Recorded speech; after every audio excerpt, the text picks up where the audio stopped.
This video is about the inner ghost number systems and the range of primary numbers equaling the central ghost number. I'll explain that to you as I go along. Okay, the inner ghost numbers you choose must both be divisible by 3. 27 is divisible by 3 9 times. 36 is divisible by 3 12 times. And 9, going on to this rule, the triplet of primary numbers at each cubic octrant. This is a cubic octrant right here. It's cubic and it's part of an 8 open cube system, open corner cube system. The triplet of the primary numbers at each cubic octrant must be 1/3 of the inner ghost number. So the inner ghost number right here is 27. 1, 3, and 5 is 9. So 9 is 1/3 of 27. Moving on to this one, the triplet of the secondary numbers at each cubic octrant must be 2/3 of the inner ghost number. This is down here, looking down here at this cubic octrant. 8, 6, and 10 is 24, and 2 and 4 and 6 is 12. 12 is the primary numbers, which are 1/3 the inner ghost number. But it's down here, 12, and this is 24, which is 2/3 of the inner ghost number, the secondary numbers. And they add up to 36. 12 and 24 is 36. And you'll find that all the other inner ghost numbers that you put in here are all going to be divisible by 3. I don't care what it is, it's going to be divisible by 3.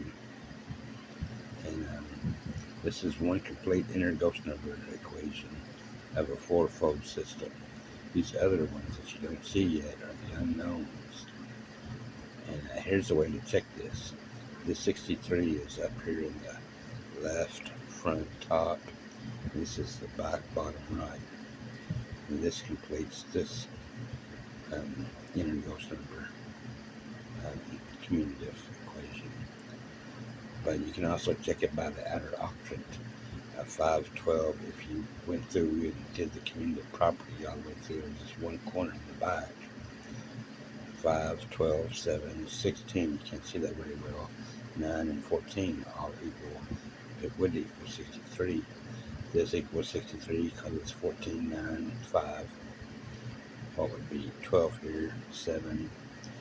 What would be 16 here, 9. That would equal 63 for all these other cubic octrants. That's one test. This test I've mentioned, the inner ghost numbers at their special diagonal, and if the other diagonals that equal 63 too with the other. And this is the last test, 21 plus 21 plus 21 is 63. So that's a complete test to show that you've worked it with the inner ghost numbers and followed those rules.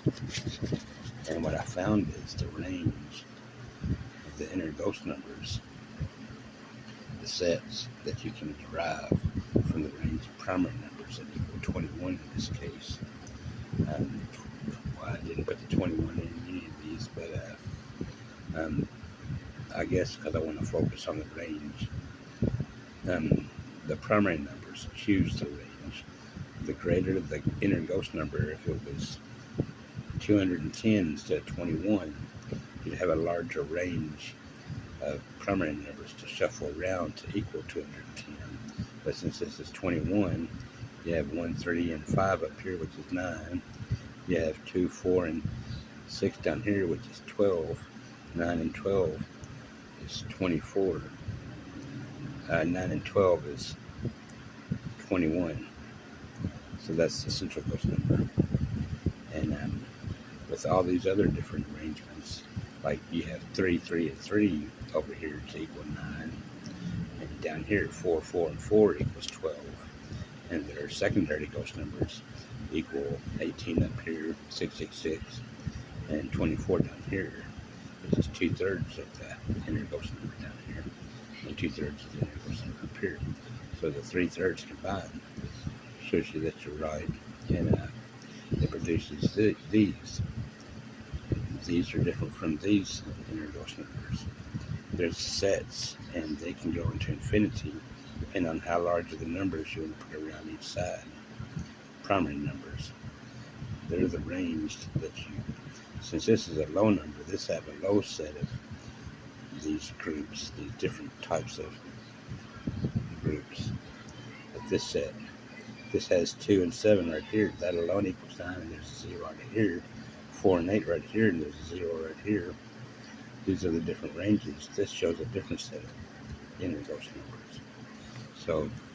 So using those simple rules, you can find the range based on the primary numbers and how you can shuffle them around. And the greater the inner Gauss number, the greater the primary numbers, and the greater the range of sets of these inner Gauss number structures that you can find that has patterns to the 27, 36, 27, 26, 27, 36, 18, 24, 45, 30, 33, 30, 33, 30, 33, 27, 36. All of these have different 27, 36, 27, 36, 30, 33, 20, 24, 39, 27, 36, 30, 33, 24, 39, 21, 42. All these have different ranges to them, different sets of these inner Gauss numbers. And you get there by following these basic rules that I laid down. These basic rules. The inner Gauss numbers must be divisible by 3. The triplets of primary numbers at each cubic octrant must be 1/3 of the inner Gauss number. The triplet of the secondary numbers at each cubic octrant must be 2/3 of the inner Gauss number. And I went through all these to show you how to do that, how to check it with the threefold way. So, thanks a lot.